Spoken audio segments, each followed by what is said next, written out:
Pritikin Diet. Definition: the Pritikin diet is a heart-healthy high-carbohydrate, low-fat, moderate exercise lifestyle diet developed in the 1960s. Origins: Nathan Pritikin, the originator of the Pritikin diet, was diagnosed with heart disease at the age of 42. In the late 1950s, when Pritikin was diagnosed, about 40% of calories in the average American diet came from fats. Pritikin was given little medical guidance on how lifestyle changes might slow his heart disease. Although educated as an engineer, Pritikin devised his own heart-healthy diet, which he followed rigorously. Based on his experience, he opened the Pritikin Longevity Center in Florida in 1975. Here people could come and immerse themselves for 1 or more weeks in the Pritikin eating plan. Nathan Pritikin developed cancer and committed suicide in 1985 at the age of 69. At his autopsy, doctors discovered no signs of heart disease, a fact they attributed to his rigorous lifelong adherence to his diet. Robert Pritikin, Nathan's son, took over the Longevity Center enterprises after Nathan's death. While maintaining the core of the original diet, Robert updated some of the concepts in his book The Pritikin Principle, The Calorie Density Solution. Published in 2000. Description: at the time Pritikin developed his diet, his concepts seemed quite radical. However, Pritikin was ahead of his time, and today, despite a few controversies, most of his principles have been incorporated into advice given on how to reduce the risk of developing cardiovascular disease by mainstream organizations such as the American Heart Association. The Pritikin plan is a diet that is high in whole grains and dietary fiber, low in cholesterol, and very low in fats. Fewer than 10% of calories come from fats. This is much lower than the average 21st century American diet, in which about 35% of calories come from fats. It is about half the amount of fats recommended in the Federal Dietary Guidelines for Americans 2005. The diet is also lower in protein than suggested in the federal guidelines. However, in general, the Pritikin plan reflects many recommendations in the Dietary Guidelines for Americans 2005. It results in low-calorie, nutritionally balanced meals. In addition, the Pritikin plan calls for 45 minutes daily of moderate exercise such as walking, another recommendation in line with mainstream medical advice. The newest version of the Pritikin plan calls for avoiding foods that are calorie dense. These are foods that pack a lot of calories into a small volume of food, for example oils, cookies, cream cheese. Instead, plan followers are encouraged to choose low-calorie foods that provide a lot of bulk, for example broccoli, carrots, dried beans. This way, dieters can eat a lot of food and feel full without taking in a lot of calories. The plan does not limit the amount of healthy fruits and key terms. Cholesterol, a waxy substance made by the liver and also acquired through diet. High levels in the blood may increase the risk of cardiovascular disease. Dietary fiber, also known as roughage or bulk. Insoluble fiber moves through the digestive system almost undigested and gives bulk to stools. Soluble fiber dissolves in water and helps keep stools soft. Fat-soluble vitamin,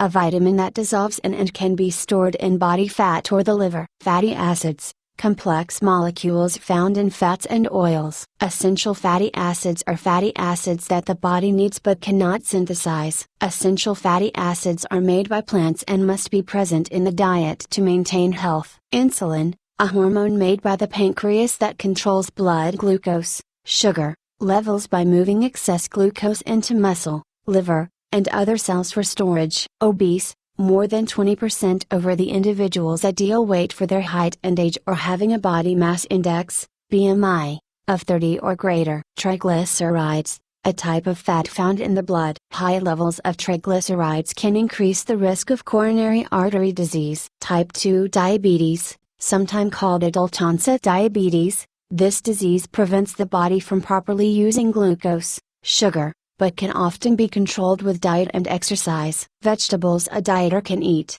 and it suggests that dieters divide their food among 5 or 6 smaller meals during the day. The Pritikin plan is based on eating a particular number of servings of each group of foods as follows: at least 5 cup servings of whole grains such as wheat, oats, and brown rice or starch vegetables such as potatoes, and dried beans and peas. Refined grain products, white flour, regular pasta, white rice, are limited to 2 servings daily, with complete elimination of refined grain products considered optimal. At least for 1 cup servings of raw vegetables or cup servings of cooked vegetables. Dark green, leafy, and orange or yellow vegetables are preferred. At least 3 servings of fruit, 1 of which can be fruit juice. 2 servings of calcium-rich foods such as non-fat milk, non-fat yogurt or fortified and enriched soy milk. No more than 1 3.5 cooked serving of animal protein. Fish and shellfish are preferred. Lean poultry should optimally be limited to once a week and lean beef to once a month. This diet is easily adapted to vegetarians by replacing animal protein with protein from soy products,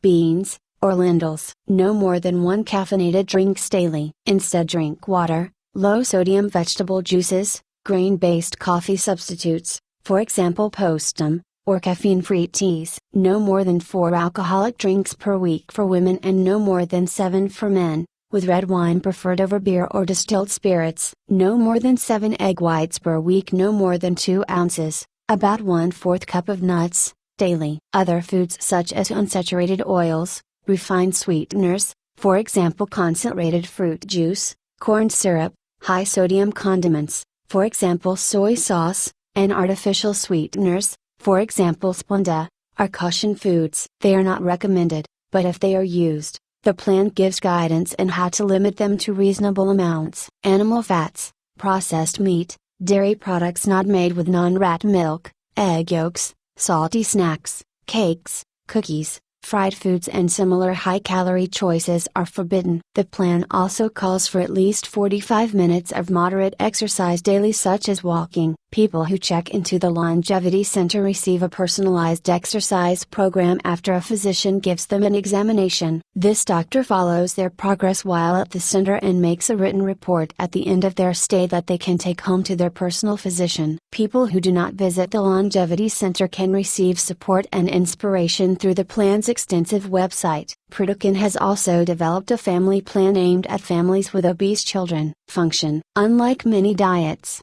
the Pritikin plan never claims that a person will lose a certain amount of weight within a certain length of time. People who follow the plan, which is a low-calorie diet, do lose weight and keep it off so long as they stay on the plan. However, the plan is primarily intended to cause changes in lifestyle that will promote heart health for a lifetime. Benefits. Pritikin Diet emphasizes the following health benefits: lowered total cholesterol and LDL or bad cholesterol, lowered blood pressure, so that people with high blood pressure may no longer need pressure-lowering drugs, better control of insulin levels, so that people with type 2 diabetes can often control their disease through diet and without drugs, decrease in the circulating levels of compounds that increases the risk of heart disease and blood vessel damages, substantially reduced risk of heart disease, hypertension, type 2 diabetes, and breast, colon, and prostate cancers. Lifetime freedom from obesity and all of its associated health risks and lifestyle limiting conditions. Precautions. As with any diet,